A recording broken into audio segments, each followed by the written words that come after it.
Je vous souhaite la bienvenue à tous et à tous. Avec Francis Rambert, on vous accueille pour ce nouveau forum des solutions à la Cité de l'Architecture et du Patrimoine.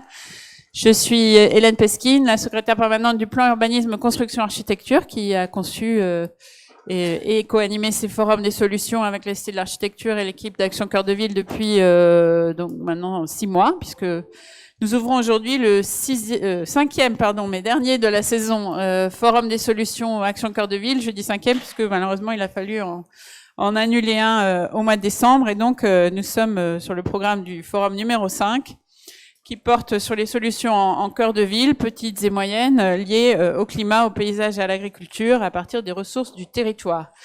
Rapidement un mot sur ce que c'est que ce rendez-vous mensuel du Forum des solutions. Donc au moment du lancement du programme Action Cœur de Ville avec 222 villes, se sont mis en place un certain nombre de dispositifs d'ingénierie et d'aide d'accompagnement des villes qui rentraient dans ce programme pour revitaliser leur cœur de ville et limiter les effets d'étalement, notamment des surfaces commerciales, mais pas seulement, et trouver finalement des projets, des programmes et des solutions architecturales urbaines qui correspondaient à des besoins d'abord du territoire et surtout à l'offre possible de ces cœurs de ville, souvent anciens, mais aussi avec des caractéristiques de patrimoine évidemment très intéressantes.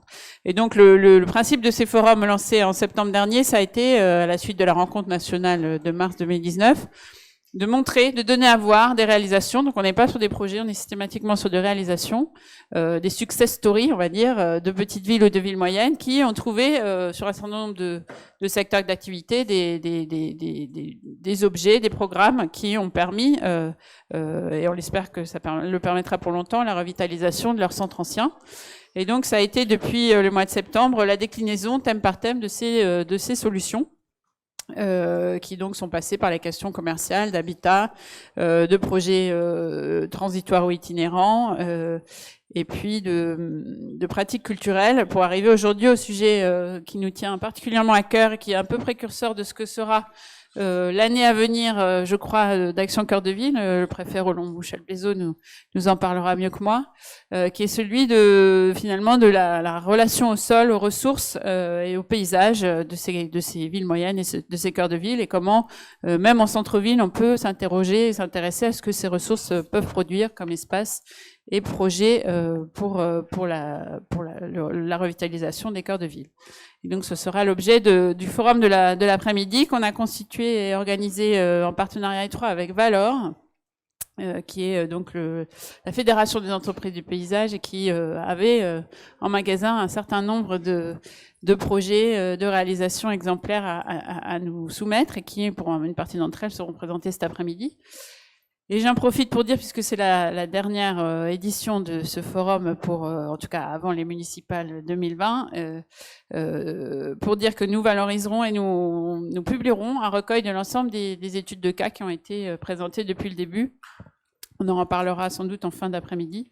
Mais chacune de ces présentations, non seulement, vous le savez peut-être déjà, est filmée, est retransmise en direct sur le site de la plateforme architecturale, mais également en replay sur les différents sites des institutions que nous représentons. Mais au-delà du film et donc du séquençage de ces interventions et de ces études de cas, nous sommes en train de faire un document qui sera la restitution de ces différentes solutions sous forme à la fois illustrée et autant que possible pratique pour les porteurs de projets que vous êtes ou que vous représentez dans les différentes villes moyennes du programme Action Cœur de Ville. Voilà, Francis, je te laisse présenter l'après-midi. Oui, alors la ville nature, c'est un thème très tendance, hein, mais on pourrait dire, Hélène, que c'est plus un thème métropolitain que peut-être, et c'est ça qui va être intéressant de voir comment on peut le décliner dans les villes moyennes. Parce que toutes les grandes métropoles aujourd'hui, Paris, mais pas seulement, Milan, hein, avec des expérimentations énormes sur cette question-là, lutte contre les îlots de chaleur. Donc on sait que c'est peut-être par la nature, et là je parle devant des paysagistes et sous leur contrôle, que précisément les choses peuvent peut-être s'inverser. Donc là on voit qu'il y a des enjeux climatiques, tu l'as bien dit, mais aussi qui renvoient à la question de l'agriculture urbaine. Et l'agriculture urbaine, je le rappelle toujours, elle était l'invité surprise de la consultation sur le Grand Paris, où on ne s'imaginait pas qu'elle aurait autant de force à l'époque, et c'était en 2008. Donc on voit qu'aujourd'hui, c'est devenu une évidence. Donc intéressons-nous maintenant de voir comment, dans les villes moyennes, et à cette échelle-là, précisément, par ces relations avec le paysage qui est peut-être plus proche, justement, ces interactions peuvent être faites avec toute la question, peut-être aussi de la traçabilité de la nourriture, des AMAP et des tas de choses qui peuvent aussi être développées. Voilà. Et quant aux métropoles, j'en profite pour dire que la revue Archiscopie a fait un numéro sur la ville nature très récemment avec des contributions de gens qui sont dans la salle. Je salue Michel Audu au passage, très intéressante, qui rappelle que c'est en fait une très vieille histoire. Et c'est ça qui est intéressant. Donc très vite, passons au cas concret aujourd'hui. Et donc, nous allons commencer par voir intervenir Jean-Marc Bouillon, qui est le fondateur de Takae Conseil, qui travaille au quotidien avec les collectivités locales sur ces questions de végétalisation, relations ville-nature et ville-territoire, on va dire, et qui va nous donner quelques indications sur finalement le sujet de cet après-midi. Merci. Donc Jean-Marc Bouillon, président de... en fait, je suis fondateur de Takae Conseil, mais j'interviens en tant que président d'un fonds de dotation qui s'appelle Intelligence Nature et qui est un fonds de dotation créé par la famille du végétal en France et qui a comme but de travailler à faire émerger une nouvelle façon de considérer le rôle de la nature en ville. Alors, j'ai pas beaucoup de temps, 10 minutes, je vais y aller un peu à tambour battant, en partageant pour commencer un constat un peu amer sur le fonctionnement urbain de nos villes, le fonctionnement issu du XXe siècle, et qui nous font constater aujourd'hui, comme vous le disiez en introduction, nos villes surchauffent, elles débordent, on peut dire qu'elles sont bruyantes, qu'elles sont polluées, qu'elles sont violentes, etc. Et on peut imaginer que la densification nécessaire de ces villes, qui s'annonce pour éviter l'étalement urbain, ne peut que intensifier le phénomène. Alors, il y a un concept, celui de la normalité rampante, qui, si on prend des articles dans les journaux comme ça au fil des informations, là c'est en février 2019, un article qui dit les pics de pollution, des mesures de restriction sur la circulation dans plusieurs régions. Donc, il faut moins circuler parce que ça dysfonctionne quand même assez largement. On est en février et ça concerne plusieurs régions. Ensuite, dans un autre article du Monde, on s'aperçoit que on attribue aux particules fines 9% de la mortalité en France, 48 000 morts. En fait, le chiffre est en train d'augmenter. On parle plutôt de 60 000 morts aujourd'hui. On a des photos assez étonnantes. Il en manque deux. C'est dommage. Je sais pas pourquoi, mais bon, ouais, elles sont. C'est dommage parce qu'il y en a une, c'est Colombo au Sri Lanka où on voit une rue complètement inondée. Et ce qui était intéressant, c'est de voir quel était le commentaire du journaliste qui traitait de cette question-là. Il disait évidemment, vu le développement de nos villes, il faut planifier ces développements, sinon, on a les désordres qu'on constate. Et la photo de gauche, cette fois-ci, ça c'est une ville bien française, c'est Nemours. Où on voit la rue principale avec quand même des choses assez étonnantes, un bateau avec des gens avec des gilets de sauvetage. On est dans la rue principale de Nemours, et il y en a une autre qui est normalement qui est la ville d'Angers, avec également une rue noyée. Et là, il y a deux commentaires des journalistes, d'un journaliste et d'un scientifique. Le journaliste dit on comprend pas bien parce qu'on avait bien planifié, on a réalisé, on a mis en conformité notre réseau d'assainissement il y a pas si longtemps, et les orages de la nuit dernière ont générer un gros dysfonctionnement. Et sur cette photo de Nemours là que vous voyez, Carlos Moreno dit c'est pas tant les changements climatiques qui vont être à l'origine des catastrophes, mais c'est plutôt l'intensification d'un système urbain qui n'est plus capable d'assumer ces variations.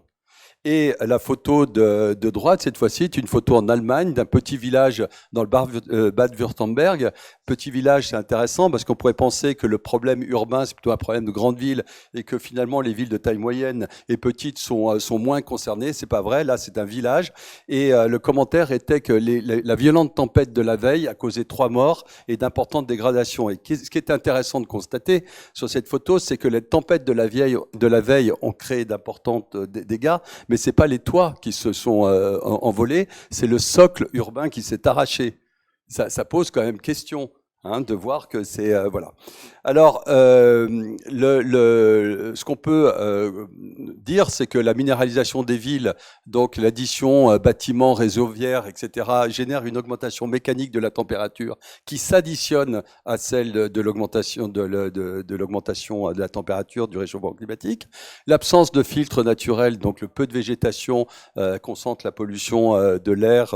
Voilà, que l'assainissement pluvial, qui est le réseau primaire, hein, vous savez, quand on fait des projets d'aménagement, on commence par mettre le réseau d'assainissement le plus profondément enterré, et après on ajoute dessus tous les autres réseaux, ce qui fait qu'aujourd'hui il est assez difficile à attraper ce réseau qui est enterré sous les autres, et ben se met à dysfonctionner, ce qui sont à peu près partout en France en situation de saturation, et que les phénomènes pluvieux vont eux aussi augmenter. J'étais hier avec Jean-Baptiste Madeleine qui travaille au LMD, qui est le laboratoire de météorologie dynamique, qui tient le modèle sur lequel le GIEC fonde ses travaux, et il me montrait l'évolution climatique si nous faisons rien, c'est juste complètement effrayant.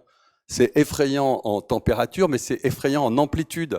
C'est-à-dire que non seulement la température moyenne va augmenter, mais les pics vont devenir de plus en plus hauts, et pics de température et pics de pluviométrie. Donc on va avoir à supporter des écarts de plus en plus forts. Alors, c'est ça le concept de la normalité rampante, c'est que quelque part l'inacceptable est devenu notre quotidien, et il est aujourd'hui raisonnable de s'interroger sur l'avenir d'un système urbain qui est fondé essentiellement sur des infrastructures techniques. Donc on voit où je vais en venir. Voilà, alors là je vais vous montrer deux photos qui sont assez étonnantes. Celle d'un désert, le désert du Buren, de côte ouest de l'Irlande. Qu'est-ce qu'on y voit? Des grandes dalles de pierre avec des fissures dans lesquelles la nature courageuse s'est immiscée. Hein, et quand on regarde cette photo, on se dit normal que ce soit un désert, bah, c'est complètement impropre à l'installation humaine. On se dit que chaque fois que le soleil va taper sur ces pierres, ça va surchauffer. On se dit que quand il pleut, bah, ça va pas bien se passer. Puis on se dit surtout que la nature courageuse, immiscée dans ces fissures, n'a aucune influence sur l'écosystème global. C'est d'ailleurs pour ça que c'est un désert. Mais si on montre une photo de Paris vue du ciel, on s'aperçoit qu'il y a une similitude qui est quand même assez étonnante. Hein. Et aujourd'hui, le rapport entre le minéral et le végétal en ville est très très semblable à celui d'un désert. Alors, nos villes sont construites sans la nature. Deux autres photos de désert, c'est plutôt chromatique, on va dire. Alors, qu'est-ce qu'on voit dans une oasis? Eh ben, tout est minéral autour, et puis il y a une cuvette, l'eau s'accumule, la végétation s'installe, et ça devient propice à l'installation humaine, et les gens s'y mettent. C'est ça le principe d'un oasis. Nous, quand on regarde le rapport, c'est exactement l'inverse. Il y a la nature tout autour, et puis on a substitué la nature, et on a installé un dispositif minéral. Donc, là encore, le rapport entre le minéral et la ville est semblable à celui des déserts, mais à l'inverse. Et du coup, ça nous permet de constater que l'eau, finalement, dans notre système urbain, est l'ennemi de la construction. Il faut s'en départir le plus vite possible. Hein, on fait des systèmes de pentes assez violentes, des caniveaux, des grilles à valoir, et on évacue le tout le plus rapidement possible parce que c'est un ennemi. Et la végétation, l'arbre est un accessoire à notre système urbain, ce qui est en dérogation totale avec ce qui se passe partout sur Terre. Et puis, il faut se souvenir qu'en 2050, 80% de la population va habiter en ville. Voilà, alors le système urbain du XXe siècle, il trouve son origine dans les grandes innovations techniques de la fin du XIXe. C'est comme s'il se passait des trucs à chaque fin de siècle qui finalement progressivement impriment le modèle au système urbain du siècle précédent. Fin du XIXe, on invente toute la technique, la voiture, le train, le moteur à explosion, les machines-outils, l'explosion industrielle, etc. Ça a façonné un nouveau système urbain hyper intéressant qui nous a permis de progresser, traverser un siècle entier, mais il nous a laissé à croire que chaque question, même naturelle, pourrait trouver une réponse technique ou technologique. Et progressivement, donc, on a substitué au socle naturel des villes un socle minéral inerte, d'accord ? On a installé le citoyen dans un rôle, d'usager, parce que comme c'est très technique, c'est le fait des ingénieurs, et donc on demande aux citoyens d'être usagers de ce système-là. Hein, et c'était sans compter sur une loi qui est assez intéressante d'un scientifique qui s'appelle Monsieur Illich, et qui a théorisé sur l'institutionnalisation, c'est-à-dire que quand on prend un système et on l'institutionnalise comme le système dominant, il génère sa propre saturation. Hein, c'est quand vous mettez un réseau d'assainissement, tout le monde se branche dessus et au bout d'un moment, ça sature. C'est la même chose pour les routes, etc. Et regardez ce que ça donne aujourd'hui. Donc, il y en a encore une qui a disparu, je ne sais pas pourquoi, mais c'était celle sur la pollution. Mais peu importe, peu importe. Alors, voilà, c'est voie sur Verge, voilà. Alors, la question, c'est, comme les changements de siècle sont propices aux évolutions marquantes, est-ce que la fin du XXe siècle a créé des innovations qui vont imprimer le système urbain du XXIe siècle? Est-ce que ça a déjà commencé? Et est-ce qu'on est au début d'une transition? Alors, pour moi, les grandes innovations de la fin du XXe tournent autour de l'intelligence artificielle, de la data, des réseaux sociaux, les fameux GAFA, le biomimétisme, la biotechnologie, les énergies renouvelables, etc. Qu'est-ce que ça va avoir comme incidence sur le système urbain? Ça va inventer de nouvelles coopérations. Système technique, c'était un peu un système de silos. Hein, les silos techniques, l'assainissement ne parle pas à l'architecture, qui ne parle pas vraiment, aux espaces verts, etc. Le monde de l'administration ne parle pas tellement avec l'usager, hein, avec le citoyen, et on s'aperçoit qu'il y a des nouvelles coopérations qui se mettent en place entre la ville et la nature, c'est l'objet de notre discussion aujourd'hui, entre l'intelligence artificielle et l'intelligence naturelle, entre le public et le privé. Regardez les CEMOP, les SEM, les PPP, PPPI, CREM, etc. Plutôt des choses qui sont arrivées à la fin du XXe siècle et qui sont en train d'émerger voilà. Donc des nouvelles coopérations dans lesquelles le citoyen, c'est intéressant, devient co-auteur. Donc c'est tout le débat participatif des années 90, c'est les comités de quartier, les collectifs, c'est Blablacar, c'est Mano Mano, Drivey, Airbnb. Donc maintenant, on est un peu au cœur du dispositif et puis, par son action, on améliore le système. Alors, la transition, pour moi, donc, vous l'avez compris, a déjà débuté. Elle a débuté parce que, grâce à un changement de regard, hein, ce qui était impossible devient raisonnable aujourd'hui. Moi, qui ai un long parcours de paysagiste concepteur, j'ai traversé quand même les 2 dernières décennies du siècle dernier à expliquer combien la nature devait être importante. Et puis, on me regardait avec un peu de condescendance en me disant, c'est promis, on rajoutera quelques arbres. Et c'est une époque où on propose à l'évolution. La réversibilité est possible, c'est ce que je vais vous montrer. En prenant un exemple d'une très grande ville, Singapour. Alors, ça n'a pas grand-chose à voir avec cœur de ville, mais c'est quand même, ça intensifie. Et flatteuse, mais ça intensifie aussi les problèmes, donc ça en fait des révélateurs peut-être un peu plus forts. Et là, c'est un projet d'un grand parc au centre de Singapour, et ça nous ferait penser à la coulée verte de Nice, par exemple. Hein, vous savez, la promenade du Paillon, par exemple. Mais vous verrez que ça a des fonctions un peu différentes, parce que finalement, ça a permis, en fait, ce parc est le résultat de la suppression d'une infrastructure hydraulique monoservicielle, grise, inerte, qui avait comme but unique de gérer le problème hydraulique et de le remplacer par un parc. Donc, ça veut dire qu'à Singapour, ils ont décidé de réverser le système. On va démonter l'infrastructure hydraulique et on va le remplacer et on va donner cet espace à la nature. Et regardez ce qui se passe, 2 choses assez étonnantes. 1, le système hydraulique initial est renforcé parce que la capacité de ce parc en creux devient beaucoup plus grande au niveau hydraulique. Et puis une fois que le storm event est passé, regardez ce qu'on gagne. On gagne un parc, donc du plaisir, on gagne de la biodiversité, de la fraîcheur, du stockage de CO2, de la dépollution, etc., etc. Et on s'aperçoit que la nature, finalement prise comme une infrastructure, pourrait devenir terriblement multiservicielle, à l'inverse de nos infrastructures.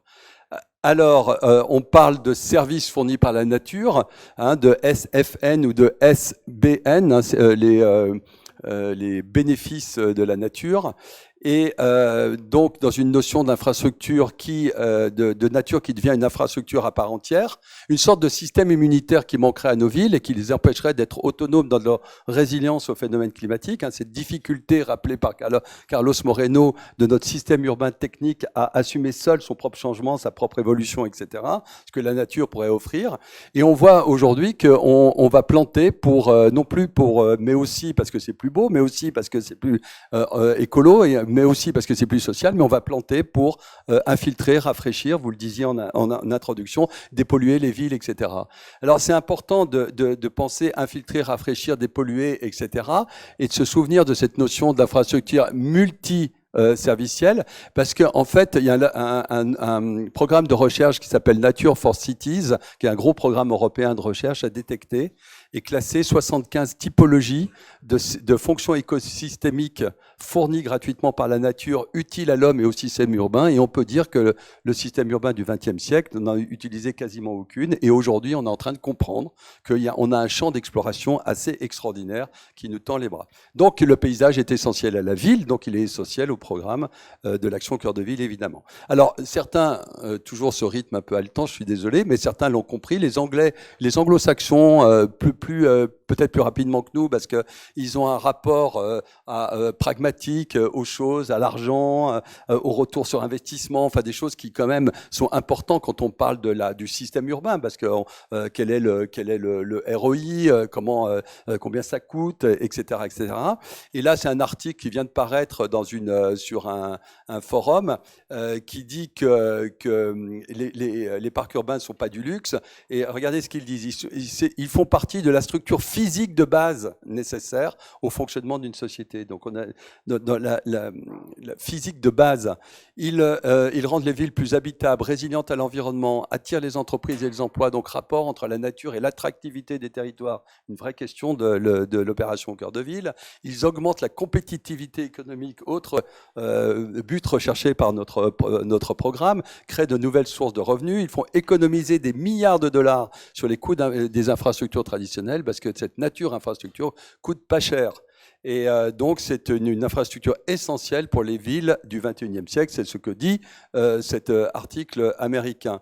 Il est complété par l'exemple de Philadelphie qui, lui, a fait toute une étude sur qu'est-ce que ça rapporte au niveau financier que de miser sur la nature. Là, les chiffres sont éloquents. 23 millions de revenus. Et je pense que l'exemple de la place de la Brèche à Niort, qui va être présenté tout à l'heure, on a, avec Valor, fait un guide d'évaluation financière des bénéfices écosystémiques de la transformation de cette place minérale en une place végétale, et on arrive à des résultats assez étonnants, sur un retour d'investissement qui est très rapide.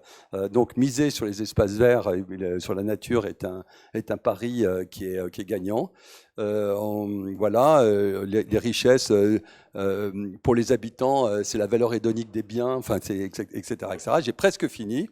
Je voulais attirer, je vous ai dit que l'eau et le végétal sont à l'origine de toutes les écosystèmes propices à l'installation humaine. Il faut, dans nos politiques d'aménagement du territoire, absolument mélanger la question de l'eau pluviale et de la végétalisation. C'est grâce à l'infiltration de toutes les eaux pluviales par des espaces verts en creux qu'on va créer les conditions d'une installation pérenne de la nature en ville. Vous connaissez le principe, je ne vais pas vous le faire. Il y a intensification des surfaces imperméabilisées, augmentation des pluies, donc des besoins, des mètres cubes, saturation des réseaux. Et toutes les collectivités françaises sont frappées par la même circulaire, la DERU, avec une obligation de mise en conformité en 2025 d'éviter de rejeter dans le milieu naturel. Donc, il y a deux techniques. Il y a une technique, on conforte les réseaux. Ça coûte des sommes astronomiques, 200 millions par exemple à Biarritz, 130 millions à Roanne. Ou alors, on mise sur la désimperméabilisation, l'infiltration, etc. Et ça coûte entre 50 et 36 millions. C'est-à-dire qu'il y a des rapports d'échelle d'entre 1 à 7. Il y a un exemple, en 2 mots, c'est le bassin versant de l'école navale de Brest, où on a fait une étude de déconnexion et on s'aperçoit qu'en regardant l'ensemble du territoire, c'est-à-dire nouvelle coopération, là encore, c'est autant les parcelles privées que les parcelles publiques, puisque les politiques ne résoudront pas seuls ce problème de la transition écologique de leur ville, parce que les politiques ne pilotent que 20% du foncier urbain, qui est le foncier public.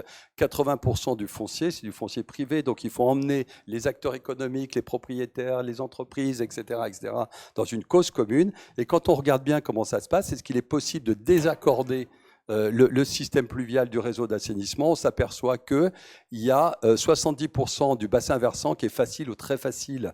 Donc la réversibilité est possible avec des effets assez dingues. Par exemple, sur ce petit bassin versant, 5500 mètres cubes d'eau peuvent être soustraits du réseau de gestion des pluviales et donc redonnés comme un bien commun à la nappe phréatique.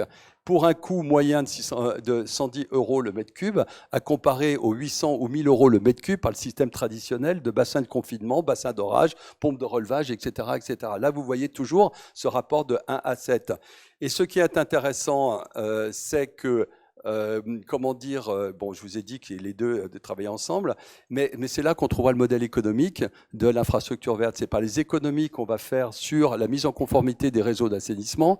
L'infiltration est poussée par toutes les directives européennes, les lois nationales, etc., etc., très peu pratiquées, et c'est dommage. Mais c'est là qu'on va trouver le modèle économique. C'est là par les économies sur le réseau d'assainissement qu'on va trouver l'argent pour planter, pour constituer cette nouvelle infrastructure verte des villes. C'est intéressant pour les élus. Pourquoi? Parce que vous allez transformer des projets comment dire, techniques. En fait, vous faites des trous dans la chaussée, vous remplacez les tuyaux. Ici, les Moulineaux, on a vu un film où ils ont fait l'équivalent de 9 piscines olympiques pour faire un bassin d'orage pour gérer 10 heures de pic de crue. C'est 31 millions d'euros installés. Et puis, une fois que vous avez fini ces installations, qu'est-ce qui reste? Une cicatrice dans l'enrobé. Alors que si vous changez la planimétrie de la ville pour arriver à faire un système de ruissellement vers des jardins en creux, etc., ben vous changez l'image de la ville et vous le faites en participation avec les citoyens. Donc, vous transformez un programme technique en un programme de réaménagement de votre ville en partenariat avec les habitants. Voilà. Et j'ai presque fini. Merci. Là, sur on arrive au bout de l'intervention. On arrive au bout des voilà sur les 4 temps du paysage. Ce qu'il faut comprendre, c'est que tout ça évolue.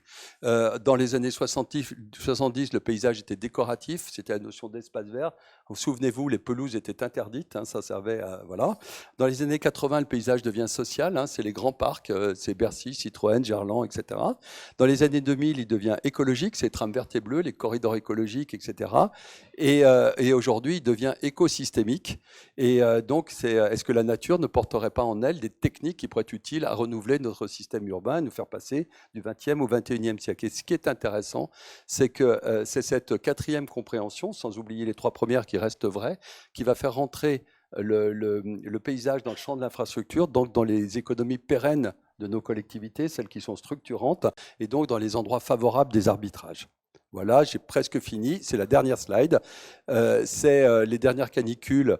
La question de la nature en ville est au centre des politiques municipales. C'est même assez effrayant de voir le nombre d'arbres. Les pépiniéristes ont une banane terrible parce que quand on voit les millions d'arbres qui sont annoncés un peu partout, on se demande même où on va les trouver. Non, voilà. Mais ça nous montre que construire la ville à partir du paysage n'est pas un effet de mode. Certains disent oui, chaque fois qu'il y a des élections, un peu de greenwashing, ça fait pas de mal. Non, non, non. On est dans une vraie transition écologique, sur une remise en cause du système urbain dominant.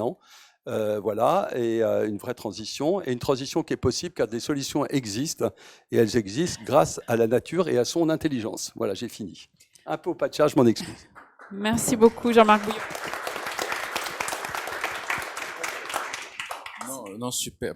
D'abord, merci beaucoup, Jean-Marc, c'était passionnant, et on ne regrette pas de vous avoir sollicité pour ouvrir notre séquence, et pour on aura l'occasion, bien sûr, d'approfondir ces sujets non seulement cet après-midi, mais lors de la rencontre nationale Action Cœur de Ville que nous organiserons avec les maires et présidents d'Interco issus des élections au mois de mai ici dans les Mets, non pas dans cette salle, mais à la Cité de l'Architecture et Patrimoine. Et la notion de résilience climatique sera bien sûr un des sujets centraux que nous allons aborder. Merci d'avoir bien montré qu'effectivement, il faut avoir une approche globale et réversible par rapport à nos schémas de pensée. Et je trouve que l'exemple de l'assainissement est un exemple très frappant, au moment d'ailleurs où nos collectivités du programme Action Cœur de Ville, et bien sûr bien d'autres, repensent leur aménagement urbain, leur cœur, à partir du cœur de ville, mais pas que le cœur de ville. Cette manière de raisonner est effectivement extrêmement décapante. Donc merci infiniment. J'avais juste un clin d'œil, puisque ce sera aussi pour ma voisine, mais vous avez montré tout à l'heure un très grand parc urbain au milieu d'une capitale. Je pense que c'est pas forcément contradictoire avec le maintien des gares en centre-ville, j'espère.